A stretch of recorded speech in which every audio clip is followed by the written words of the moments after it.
the July 29th, 2001 issue of U.S. News and World Report. In this issue, they stated that through DNA analysis, that scientifically it has been proven that civilization started in Africa.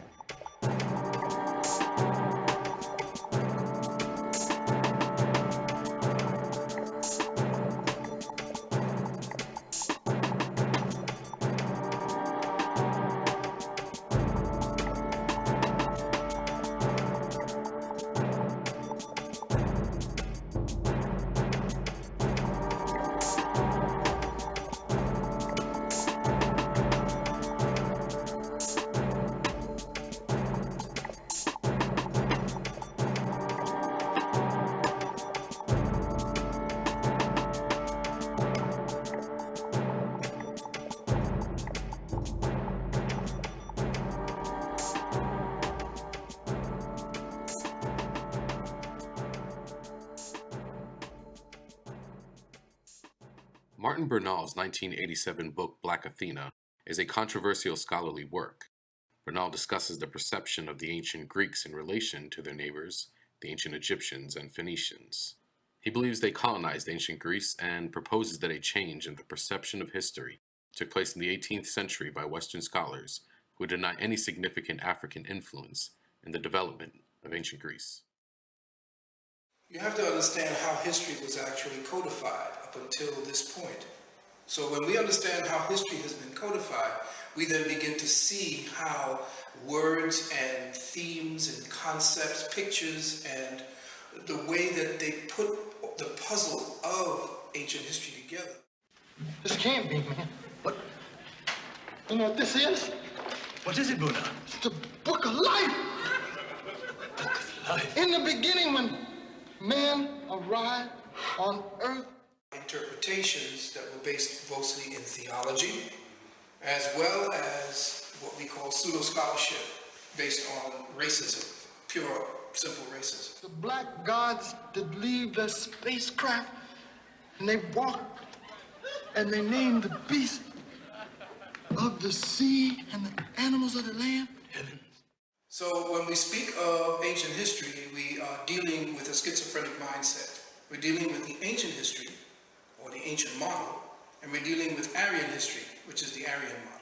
And man in his blackness did walk the earth, making medicine. Medicine? They discovered type. These were all black people got down. Wait a minute. This ain't, there ain't nothing in here about whitey. This is ours, Jack. Wait till the brothers hear this. So, when we speak of ancient history, all of the documentations puts us as a Negroid people. And that the origins of civilization were essentially of a Negroid stock. Oh, get this book out of here, baby. This tells me real tea. Check this out. Control yourself, don't you see? What you mean, Jack? Look at this here. Black people started the music and the brain surgery back in the year 3 BC. Yes, of course, Buddha. Man, they was getting down. This is it, brother. Yes, Everybody gonna know about this. This book. We can change the history. Civilization will be changed. By all means. Yeah, this is gonna be it. History now became an argument to defend what Europeans interpreted of the data that was being accumulated. The Aryan model grew out of a German Enlightenment movement, a Germanic perception that all of the superior races, because they were white at that time and in charge or had conquered, their ancestors had conquered, that somehow these Germanic races that came from the north were the superior ones. And it was through that Aryan concept, I believe the man's name was Schlegel. He took the word Arya, which was an ancient Sanskrit word for noble one, and took that and ascribed a German word for Ari, which meant one of strength, and combined that together to become the Aryan. And that gave the perception to the rest of the world, and they promoted that very heavily.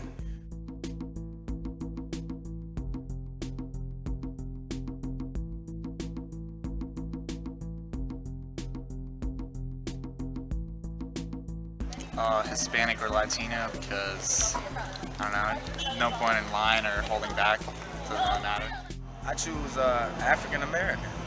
Why? Is because that's mainly what I've always thought and known to be. So outside of that, I really can't tell you anything else truthfully. Well, I consider myself white, but I don't know. It's kind of hard to put, I wish they had a Brazilian box.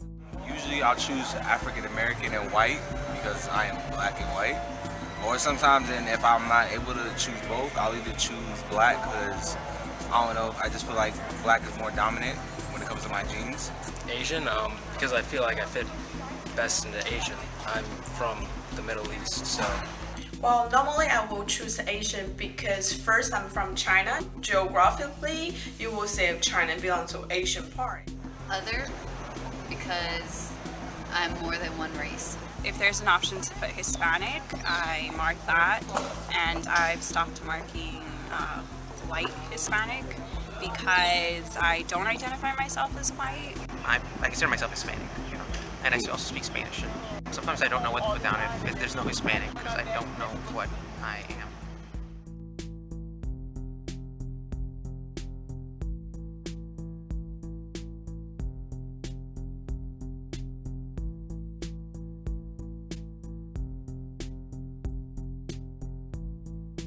To be honest with you, I have chose African American, but like recently, like a few months back, I chose like a different ethnic because I thought that me picking like Pacific Islander or some other race, I thought that I might get called more faster for the job than picking African American.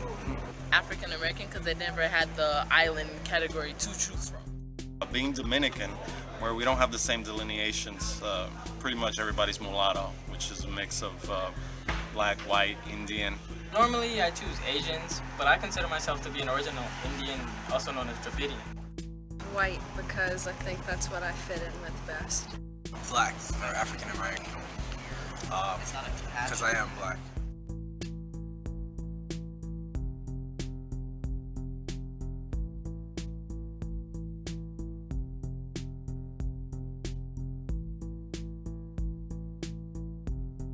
There's only one race, the human race. You know what I'm saying? But I mean, if you just technically look at it, like race is what? It's a competition.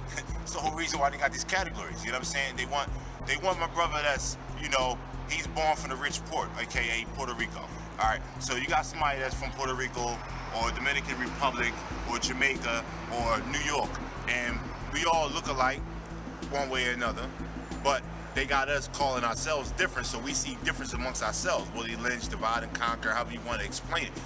We're calling ourselves different, so we're not going to unite. So in other words, we put ourselves in all these smaller categories. We ended up calling ourselves a minority, so we start thinking minor, thinking that we're smaller and less than, and we're not the original and the one that's in charge. So we're thinking minor, so we're minority. And then you say, okay, these people are white. So you throw all these people from all these different places who don't even like each other, and you call them white, and you say that they're the rulers, and now they're thinking major, and they're the majority. No, we're the majority. Stop using Hispanic, stop using black, stop using African American, all these misnomers. Stop using Indian, stop using American Indian. All of us are the same. People are more than 99.9% identical at the level of their DNA. Race is often defined as the divisions of humankind having distinct physical characteristics such as color of skin. Now to scientists, that 0.6% is extremely valuable. But where do we see those differences? We see it in salient, observable characteristics: eye shape, nose, color of skin. The DNA says that there's no difference, that your body, your digestion, the way in which you give birth, all of those things are similar, regardless of culture and race. And now that we've moved away from race into ethnicity, these are just human-made forms to create dissension and disparity, and to make distinctions between one group over the other, and to give one group more status. And even within the group itself, you have these disparities. In discussing the subject of racism, it is important to note the significance of melanin. Melanin is a natural element found in the universe and in most organisms. For humans, skin color ranges from the darkest brown to the lightest pinkish hues. and melanin is the primary determinant of producing skin color, and it is also responsible for the coloring of the eyes and follicles of the hair. It defends our skin by acting as a natural protectant against harmful UV rays. Studies show that melanin is also partially responsible for the formation of thought. Ultimately, melanin allowed humans to evolve, and without it, the sun becomes a threat to our skin and exposes us to various skin cancers. Some individual animals and humans have very little or no melanin in their bodies, a condition known as albinism. Over 90% of the human population, often classified as minorities, consist of people with melanin. We have places like Strefontein in South Africa, where they discovered some of the oldest fossils of Australopithecus africanus, and we do also have the oldest fossil that was discovered in Chad, Homo chadian, which is the oldest, which dates about 7 million years ago. So there's a lot of evidence that the cradle of humankind is here in Africa. Dating over 90,000 years, the oldest modern human beings are known as the Khoisan people from southern Africa. From the Khoisan people gave rise to the Bantu, Cushitic, Australian Aborigines, and all the people of the world. This single branch of people is also responsible for all of the different facial features, hair types, and skin complexions seen today. It's like looking at a composite model of every face from around the world. The eye shape of East Asians, the high cheekbones of Mongolians, the mid-brown skin that could turn darker or lighter. Between 2.5 million years ago and 10,000 BCE, humans were primarily nomadic. Then learning to settle, plant, and grow food, small agricultural communities eventually lead to our earliest civilizations along the Nile River in Africa around 10,000 BCE. Humans reached a level of cultural sophistication with ideas about the world in which we live, a world with pharaohs and consorts. So when we now move into the Nile Valley regions and we start talking about branching off into the ancient Indus Kush and the Nilotic people that came up through Ethiopia, we begin to start asking the question now, how could an Africoid people who, with all the evidence that the Genome Project has now given to us, how could those people now turn white? Because the Egyptians, the so-called Egyptians, all gave mitochondrial evidence of being of a black stock. The ancient Kemites, of course, that became the central point where everyone from out of Africa, all of the southern regions of Africa, Kemet did not just happen. Kemet was the result of an amalgam of a lot of the great Monopotapan empires and all the different empires that came to a specific nexus. And it was there that they had all this great intelligent peoples from all over Africa converged on this point. That's why it became the treasure of every conqueror. I don't just deal with the history, we deal with the mystery. Because history is his story, mystery is my story. So when dealing with the mystery of our people, we're dealing with the true history, which is the mindset that created this incredible thing we call human civilization. Kemet and Ethiopia are, of course, the oldest civilizations in these times. So it's natural that things are going to spring out of there and they're going to move forward, and people are going to copy and create and adapt due to their environment. So there's nothing new under the sun. From within the heart of Africa and culminating in ancient Kemet, which we now misnomer as Egypt, humanity saw the formation and rise of culture, arts, science, astrology, law, medicine, architecture, and civilization. The development of storytelling, literature, and philosophy from within the heart of Africa would also become the basis for all of the world's religions.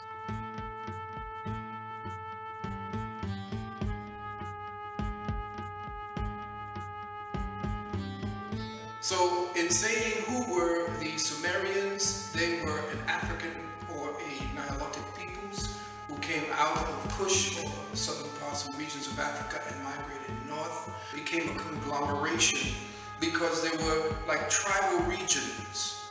The Akkadians, the Assyrians, and all of them constituted a Africoid black civilizations that essentially through invasion began to become miscegenated.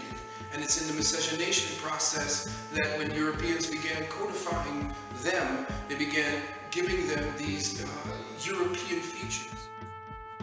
By 2300 BCE, a Semitic-speaking Akkadian emperor named Sargon begins a series of conquests over Sumerian city-states, referred to as Shinar in the Bible. As a result of these conquests, the original culture of a dark-skinned Sumerian people would be absorbed by foreign invaders. The historical accounts of this part of the world would now become very vague. The Akkadians abandoned much of their own culture and absorbed vast amounts of Sumerian culture, including their religion, writing, government structure, literature, and law. Much like ancient Kemet, ancient Sumer would be a breathing ground for learning and cultural adaptation. Along with the Indus Valley, these civilizations all developed along major rivers by agricultural people with innovative ideas that would change the entire world.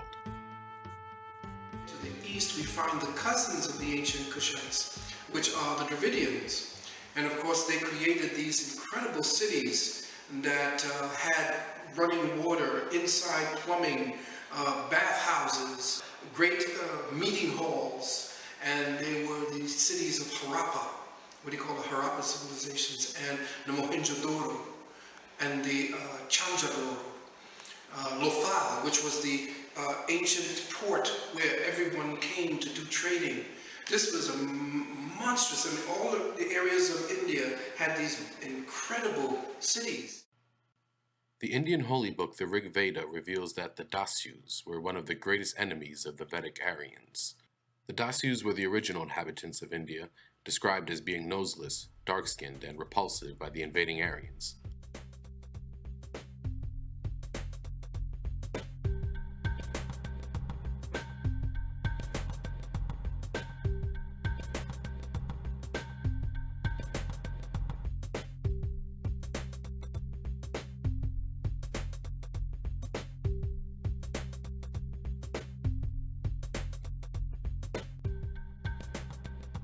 It's in the Rig Veda that those Caucasoid who invaded began twisting the words and began to create what was known as the Varna system, which essentially created the upper class, the middle class, and then the lower class.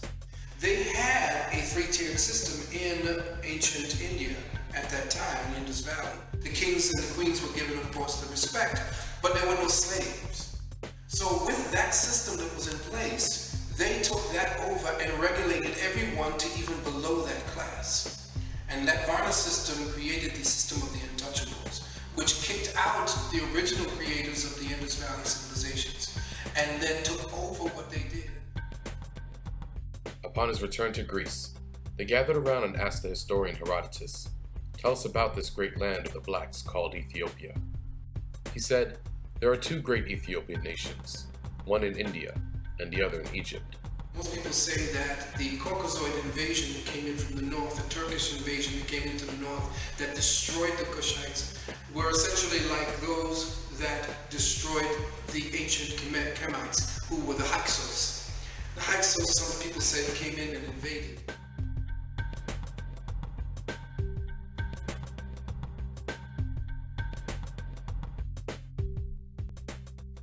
Some said they infused their influence and slowly but surely began to politically edge out everyone because of what they began introducing to the people and gained favor that way, and then through a battle outside of Kemet came in and took over Kemet.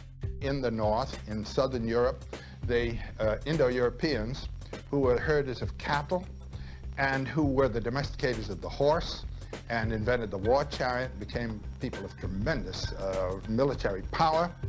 And the other were the people of the Syro-Arabian desert, who are the Semites, and these were herders of sheep and goats, and later the domesticators of the camel, which became then the war camel, and so forth and so on. They changed and created this thing called the Middle East, which is supposedly estranging everyone from Africa.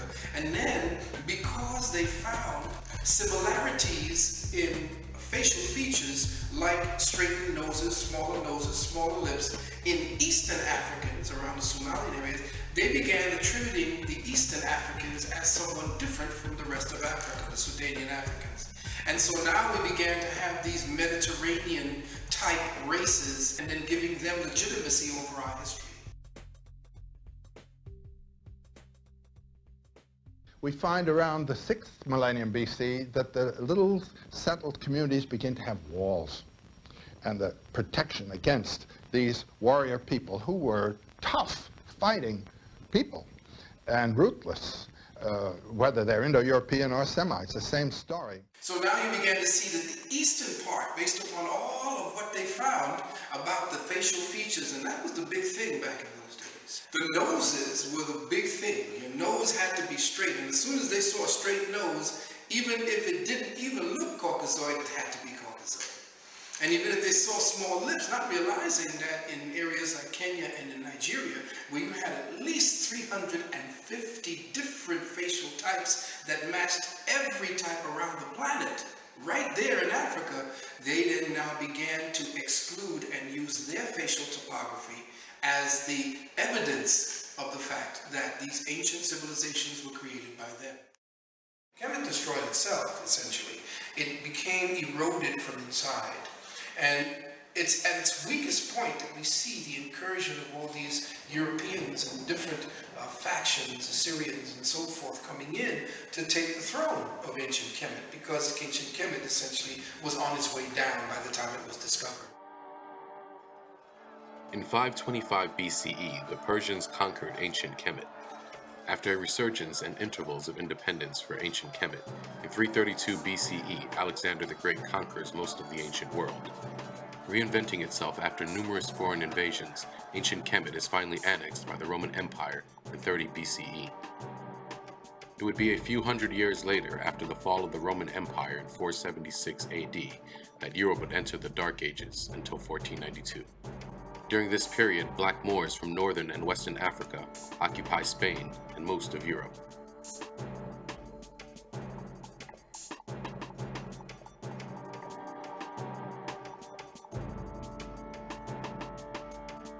Europe was basically backwards at that time, so that's why they were considered Dark Ages. No real education, no real culture, not much of anything. Nothing that the European is projecting as his invention has been invented by him. It has all been assumed, even his classical music. When you're dealing with the Moors who came in after pushing out the Visigoths and establishing themselves, took in all of the peoples from all over Europe and began to raise their consciousness, began to teach them how to bathe, hygiene, all of the things that was necessary for a person to actually call themselves a legitimate human being. The first device identified as a gun was a bamboo tube that used gunpowder to fire a spear in China around 1000 AD. By 1260 AD, invading Mongols introduced gunpowder to the Islamic world. And soon after, Europeans also learned about gunpowder and firearms, allowing them to conquer people as they navigated the world in search of land and resources.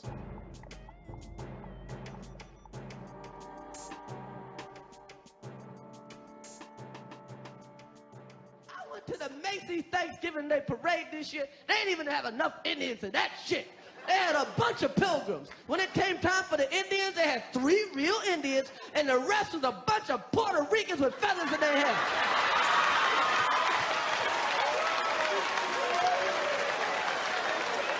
The fuck? Shit, I know Puerto Ricans when I see them. You can't slip a Puerto Rican by me. That's not Pocahontas, that's Jennifer Lopez. Instead of reaching India as he had intended, Christopher Columbus lands in the Bahamas archipelago and calls the natives mistakenly Indians. Across 2 continents and for over 4 centuries, countless tens of millions of Native Americans are relocated and killed by Europeans, and most of the survivors are forcibly converted into Christianity or Roman Catholicism. Many of the natives are known for refusing to submit and throwing the Bible up in the air. However, their cultures are abandoned and their languages are replaced by European languages, such as Spanish and English. In numerous cases, Native Americans are forced to move from their land. But as a result of countless agreements betrayed by Europeans, Native Americans would also attempt to defend their territories, whether it was against English settlers or Spanish conquistadors. It was a proclamation of Thanksgiving, and it stated that all the rest of the colonies should follow their lead and go out and massacre the pagans and have a feast of Thanksgiving. Now I wonder... That is the original Thanksgiving. Through the use of guns and diseases, Native Americans are wiped out by European settlers who believe they are destined to expand across the continent in what they call manifest destiny. Gradually, the Western world would learn about the Olmec and Mayan civilizations, which precedes Christianity by hundreds of years.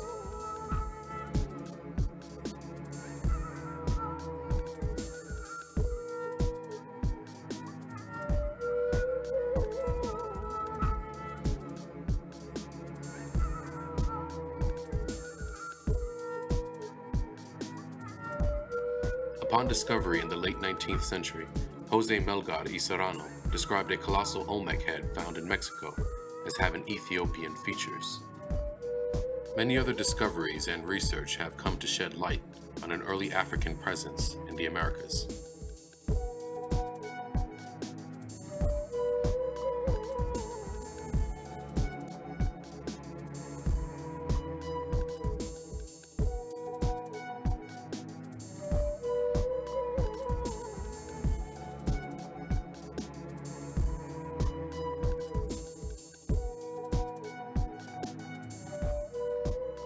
When Columbus and the Spanish would arrive in the Americas, the Mayan civilization was already in full decline, but evidence of art, science, and culture was very clear. And that's what's happened on Indian reservations. They've kept us so isolated through the generations now that we're becoming facsimiles of ourselves. And not even that, we're facsimile of white people. We're facsimiles of the patriarchs. When we hear, as we've heard throughout all our lives, no matter how old we are, that we are a country that stands for freedom, for rightness, for justice, for everyone, it simply doesn't apply to those who are not white. It just simply doesn't apply. And we were the most rapacious, aggressive, destructive, torturing, monstrous people who swept from one coast to the other, murdering. For the last 500 years, this world has been ruled by European nationalism. And Europe has had one concept, and that concept is European dominance. It would be European dominance under the name of communism or socialism, under the name of fascism or capitalism, under the name of Christianity, but European dominance. And we have to realize that we live in a European-conceived intellectual universe. Look at the Willie Lynch letter that talks about how you break a slave, especially a male slave. They would take the most prominent black male and hitch them to two horses and pull them apart so that the others knew to be docile. And this would be considered the literal psychological castration of the black male, because if he rose up against them, then this would be the consequence for rebellion. You take away their ability to grow their own food. You take away their ability to learn. You take away their ability to make decisions about family. Everything that you're seeing happening today happened back then, but more on a violent level. Slavery didn't just end with the Emancipation Proclamation, and the Emancipation Proclamation didn't come to bear because white people suddenly had an epiphany. I woke up one morning, hey, I've been doing something wrong for the last 500 years. Let me free the slaves. Didn't happen like that. When we see these changes, they're slow, they're subtle. Many young people today who were born in the 90s don't see race. The Arabs took slavery and through their theological construct during the time of Muhammad began to use slavery as an institution of religion. When the Europeans came in, they took slavery and internationalized it. 40,000 years before the first British settlement in 1770, Australia was inhabited by indigenous Australians.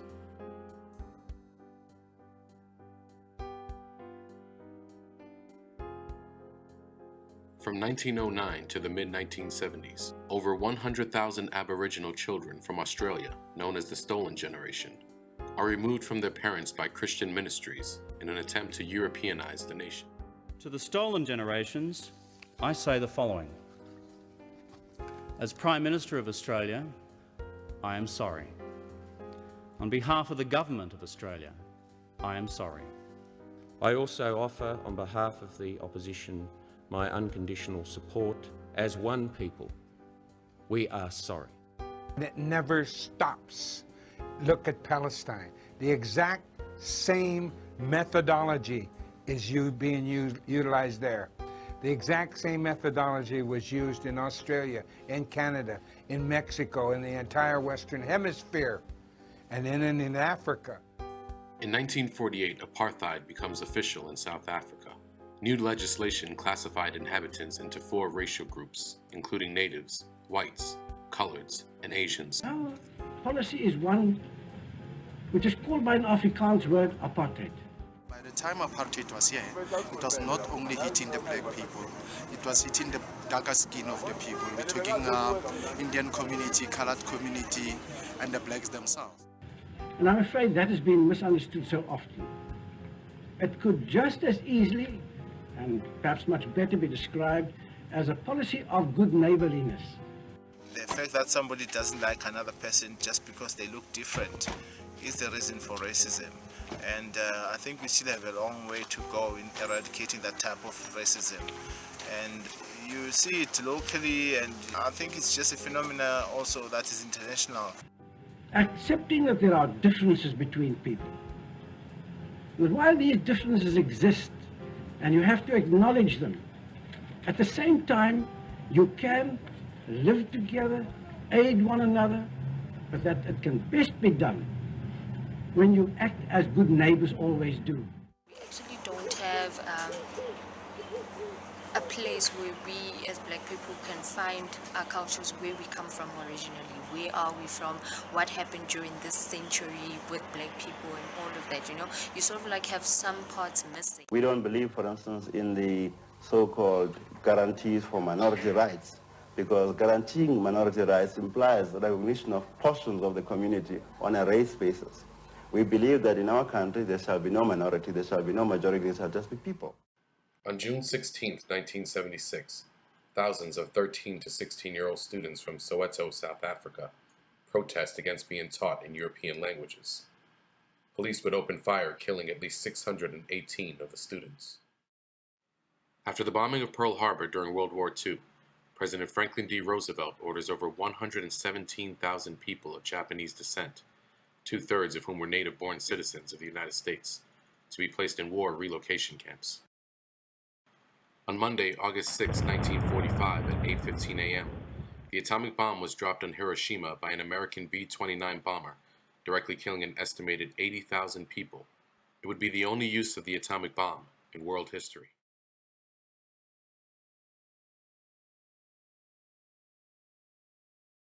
There were two kinds of Negroes. There was that old house Negro and the field Negro.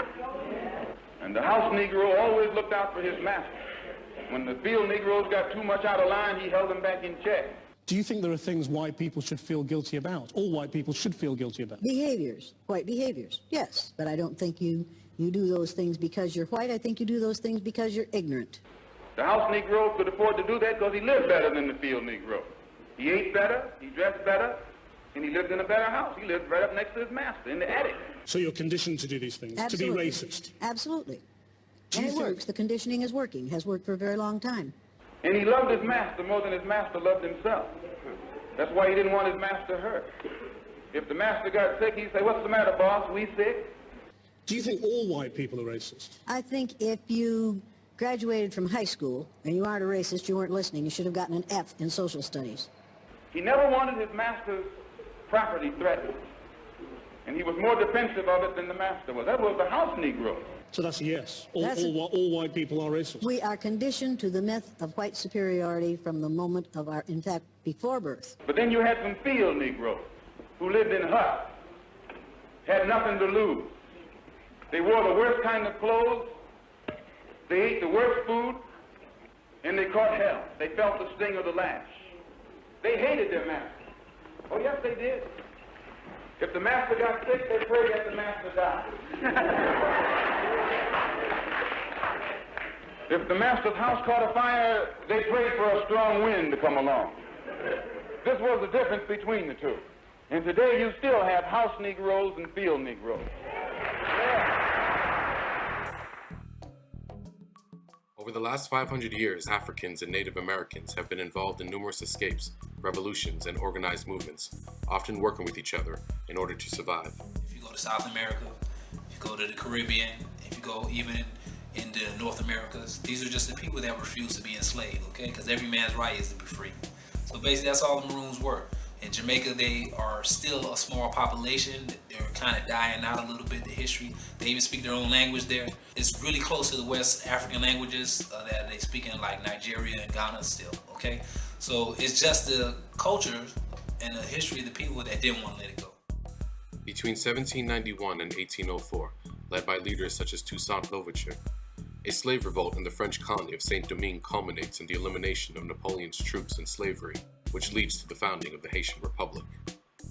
As a result of the Haitian Revolution, France sold the Louisiana Territory to the United States in order to financially recover from the loss of land, property, and slaves. Supported by the United States and England, France would demand $90 million from the Haitians, which is $12.7 billion today, forcing them to pay for their freedom.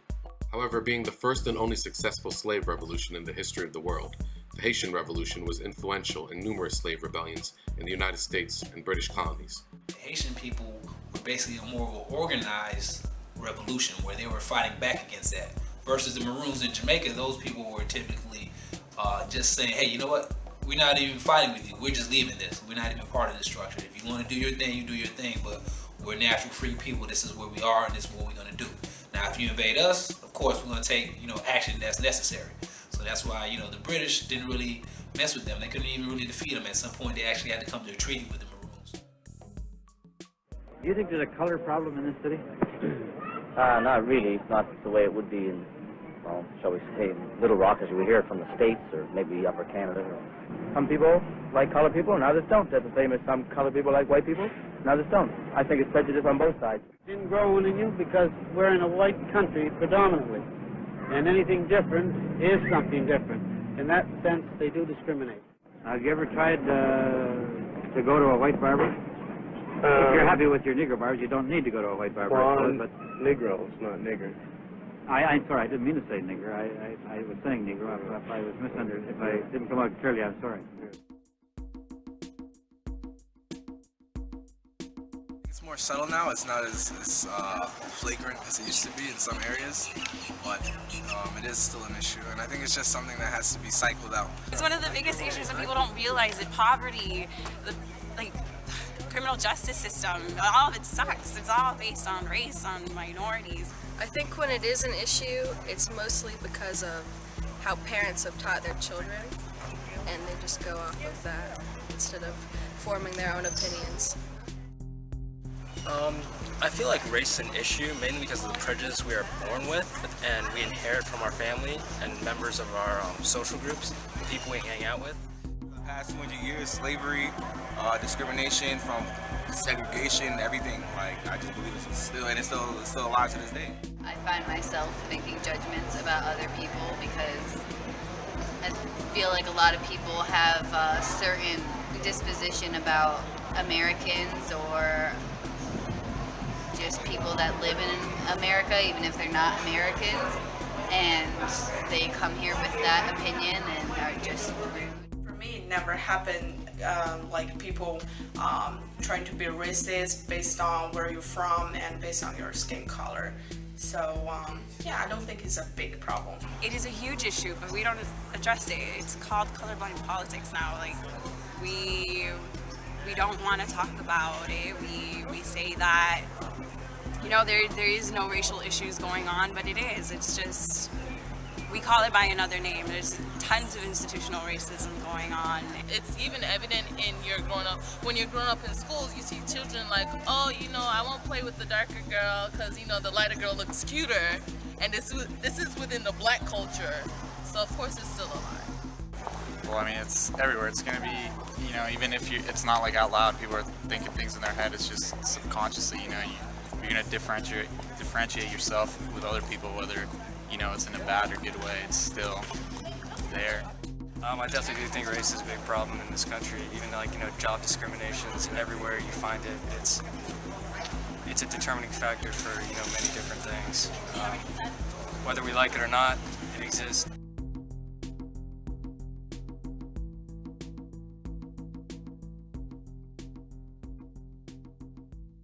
In 1921, we saw in Tulsa, Oklahoma, Black Wall Street. It was a thriving, prominent area in which not just businesses were thriving, there were huge financial growth where the dollar it would take a year for that dollar to leave that community. Nowadays, we see that the dollar leaves the black community every 15 minutes. According to some, it's about protecting civilians. But some are convinced intervention in Libya is all about currency, specifically Gaddafi's plan to introduce the gold dinar, a single African currency made from gold, a true sharing of the wealth. In the months leading up to the military intervention, he called on African and Muslim nations to join together to create this new currency that would rival the dollar and euro. They would sell oil and other resources around the world only for gold dinars. It's an idea that would shift the economic balance of the world. Countries' wealth would depend on how much gold they have, not how many dollars they trade. And Libya has 144 tons of gold. They will not allow economic development.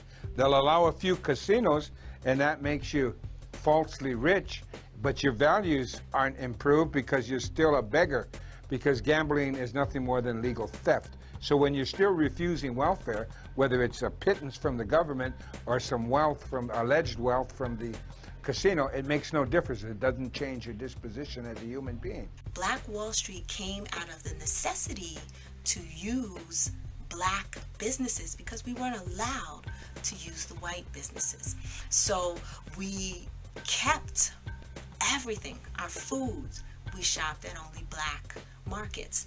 Our education, we went to only black schools. All of these in a 6-block radius, Tulsa, Oklahoma, you found thriving black businesses.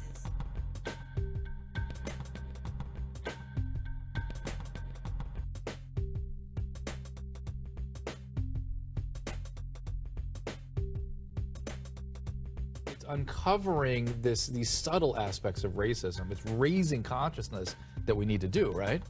Well, the new racism is denying racism. We don't have an education system, we have an indoctrination system. And taking out who you are as relevant to anything on the planet, and then now putting you out in the world to try to function that way.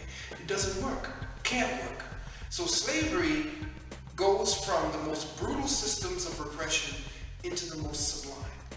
Most of the education takes place in the living room.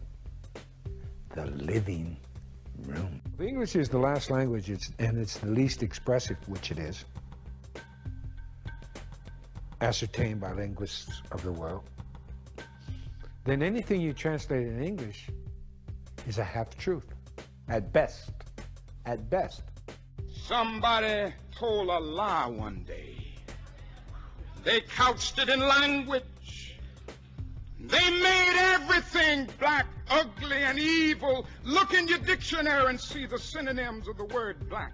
Look at the terms black, colored, African American, because each generation defines itself differently, but the treatment doesn't change. There's always something degrading and low and sinister. Look at the word white. It's always something pure, high, and clean. See, prior to the mid to late 1600s in the colonies of what would become the United States, there was no such thing as the white race. Those of us of European descent did not refer to ourselves by that term really ever before then. But I want to get the language right tonight.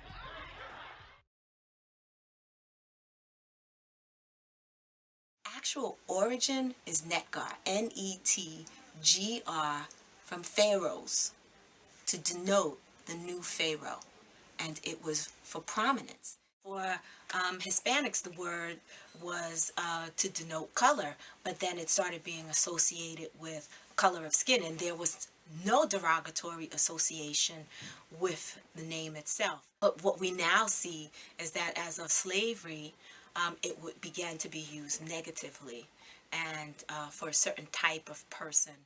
The slavery itself first comes through conquest, military conquest. And then the second and most important part of military conquest is the education system. You must put the education system into place so that conquest does not become the entire premise upon which you rule that people that you conquered, because they will find a way to go guerrilla and then essentially destroy you. During slavery and the invasion of the Americas, Africans and natives would disguise their religious rituals and defenses. Capoeira, for example, is a Brazilian martial art that started by combining elements of dance and music in order for slaves to deceive slave masters during the 1500s. Following the Spanish conquest in 1521, the Spanish would destroy a temple of a Native American mother goddess outside Mexico City and build a chapel dedicated to the Virgin Mary on the site. Newly converted natives continued to come from afar to worship there, often addressing the Virgin Mary as their native mother goddess. During the 1600s, Voodoo was a religion in Haiti that was suppressed as Africans were converted into Christianity.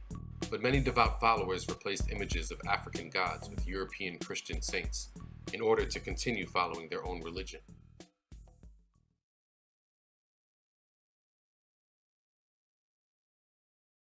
By 325 AD, the Council of Nicaea was a key event in which the formation of the Christian Church by Northern Africans would now become focused and centralized in Europe. A council of bishops met and would agree upon a new interpretation for the Son of God and his relationship to God the Father. Arius, an African bishop of the Church of Alexandria, Egypt, and 118 other African bishops of the Christian Church would eventually disagree with Constantine's view of a Romanized Christianity filled with mysticism. They would escape for their lives into the mountains. This was a time when the Christian Church was moved from Africa and brought into its new home in Rome under Constantine. By the 2nd century AD, more than 1/3 of the Roman Senate was born in Africa. Constantine decided that since all the North Africans they were trying to conquer were dominantly in that religion already, they needed, just like any other political construct, something to control the masses of the people. So basically that's where they came about. The Council of Nicaea was formed, and they decided what was going to be in the Christian Bible that we, the 66 books that we hold today. Because you notice in their little books, they hated Kemet. There were plagues on this, plagues on that. We were locked down. The Jews were locked down in Egypt and so forth.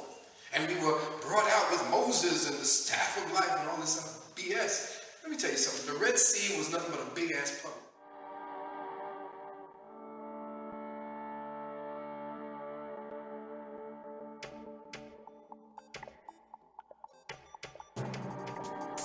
The original Jews, or Hebrew-speaking people, originated from Africa and migrated into Asia, where they would later culturally integrate with other tribes and people. Between 786 and 809 AD, under the pressure to choose between Christianity and Islam, a European king from Khazaria adopts the Afro-Asiatic religion of Judaism, from which Islam and Christianity both originate. People here are called anti-Semitic. What is your response to that as an Israeli Jew? Well, it's a trick. We always use it. When from Europe somebody is criticizing Israel, then we bring up the Holocaust. When in this country people are criticizing Israel, then they are anti-Semitic. And the organization is strong and has a lot of money. And the Europeans, the white people who were there, had a reaction, a color reaction to the Semites that is no different than the reaction and the concern on the part of people who are white in this area of the world or any other area of the world to people who have the genetic capacity to produce color, who can genetically annihilate their position. And I think it's very, very important. Even though Dr. Shockley, I am convinced that Dr. Shockley believes that he is perhaps elevating science with all of his charts and all of his figures, but he doesn't understand the things that propel him as a white individual in a social system that has programmed him throughout his life and programmed large numbers of people like him to focus on the genetics of people of color in such a way as to destroy people of color. By 90 AD, the Council of Jamnia was a key event in which the canon of the Hebrew Bible was finalized. Although the event is often questioned and debated, it is clear that elements from the Kabbalah and more ancient concepts like reincarnation are omitted from the Hebrew Bible in favor of a more linearized concept of time. In this way, time was no longer infinite, it would end, and there would be a judgment day for each person. In the ancient Kemetic science and in all non-Abrahamic religions, time was eternal, that is, without beginning or end.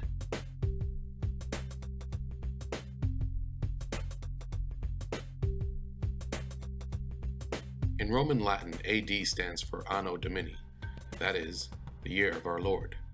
BC, which is actually BCE, stands for before the Common Era. The majority of the world currently follows the Gregorian Christian calendar, which begins with the year 1 AD. The calendar downplays the BCE period, which covers over 5,000 years of indigenous peoples' history throughout the world.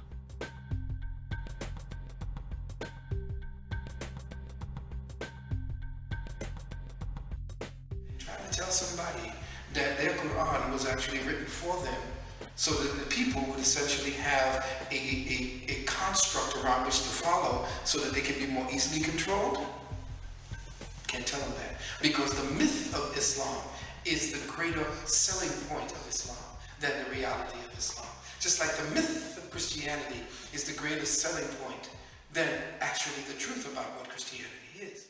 Some say we should go the Democratic way. Some we should go the Republican way. We got to go the Christian way, you know. After all, we got to have the law.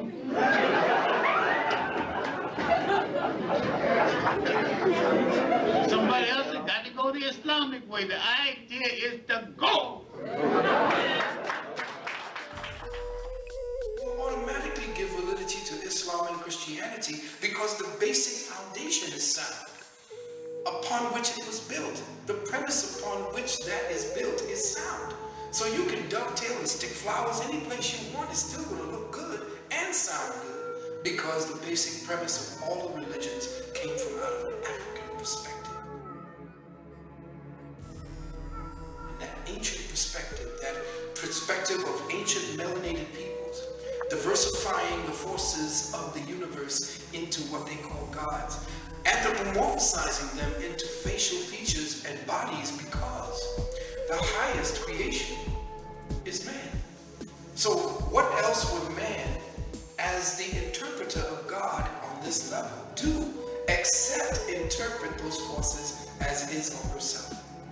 So it isn't that we were worshiping these entities, but we were recognizing them in ourselves when we gave them that. And it's something internal that we always understood because in African culture we're always dealing with nature and the essence of creation. So they wanted to take it into something that was outside of you to make it more of a commodity, which is most of what Western civilization is about. When you take away the fact that you are the one praying to yourself, that you are the God folded over onto yourself. You are God himself. But to take that premise away and say you can't be God, you can't be Jesus, you can't be that, that's how you estrange a person from the truth of themselves. And that's the basis of slavery.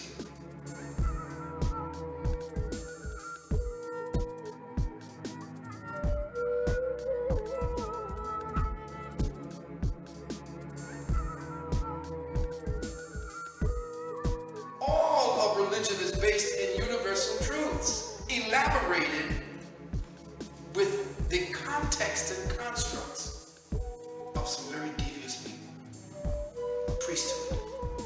The priesthood is responsible for the madness we see on the planet. Because it was the Catholics, the Holy Roman Catholic Church, that invented this present-day school system that everybody uses all over the world, all patriarchal societies. Look at religion now, dealing with something supernatural, you know. So supernatural means more than what? Nature, right? So it's extreme. So they're just taking the concept and taking it away from the people. So now you're thinking it's something that is unattainable by the normal man. The one thing civilizations always do is to have a God as their supreme being. And that name is what's first destroyed and replaced. So gods are constantly being replaced by concepts and perceptions. Every civilization that's conquered, conquering civilization imposes their name of God. So now you as African people are going to church, and you being a conquered people, what are you doing? You're naming your God after your conqueror. You're naming your God after Islam and Allah and all that. These were not the names of your God. Ukulukulu. Amen. And at the end, you can tell all of them say Amen at the end. You can tell where it all came from. Amen, I mean, all these are root constructs for the Most High Creator. So that's why even now in Christianity, you see that they still use the word Amen or Amen even after prayer. As an aspect of the one God in the cosmic order, Set, a rival deity of Osiris in ancient Kemet, is associated with the desert and storms. In later myths, he is also a god of the darkness and chaos, yet he represents a path to the afterlife. In ancient Persia, a religious philosopher called Zoroaster simplified the pantheon of early Iranian gods into two opposing forces.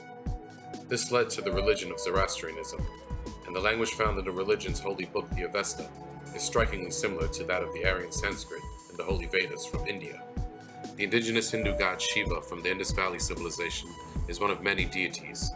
He is depicted as a destructive yet creative force who also represents a path to the afterlife. Heavily influenced by other cultures, the ancient Hebrew-speaking people and later Christians would also create two opposing forces with the concept of God, Satan. However, the Western concept of Set, or Satan, does not consider him as an aspect of God, but rather as a fallen angel once known as Lucifer, that is, the light.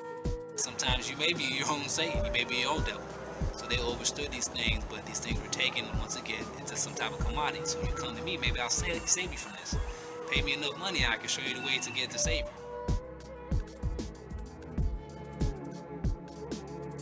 And if you do not understand how your day has been modeled by the oppressor, that your very subconscious thinking is actually part of the support mechanism that maintains your life. If you don't know that, then I can't tell you how to be free, because you will always look at your reality as the true reality and not something you need to change.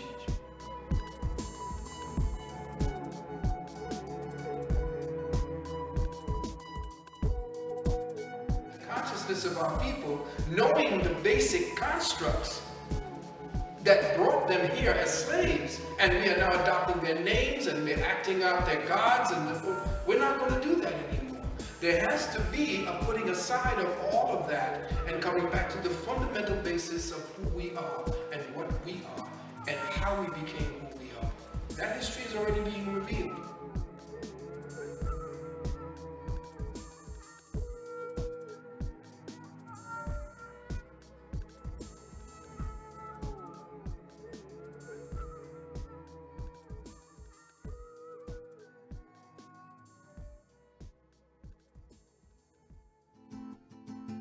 Who are you? You don't know. Don't tell me Negro, that's nothing. What were you before the white man named you a Negro? Hey, what we want is the rules and the culture. What we want is the rules and the culture. What we want is the rules and the culture. What we want is the rules and the culture. We burn the Babylon, we burn the Batiman, we burn the politician leading all the people wrong. So strap up your boots, this one for my troops. Weapons taken seal, till its caps are peeled. Enough money real, no business owe them feel. Emboss the 7 seals, now the truth revealed. Like your third eye, we moving through the times. With the beats and rhymes, Kundalini spine, elevate your mind. What we want is the rules and the culture.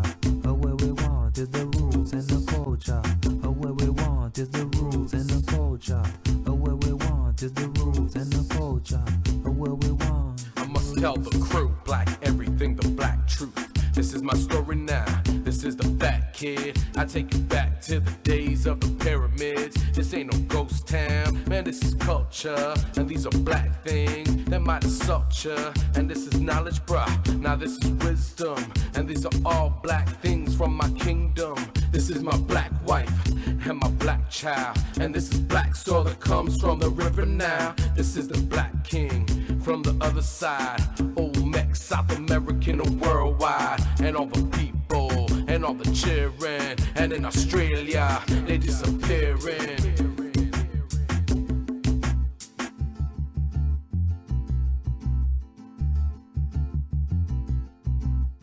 And where were you? And what did you have? What was yours?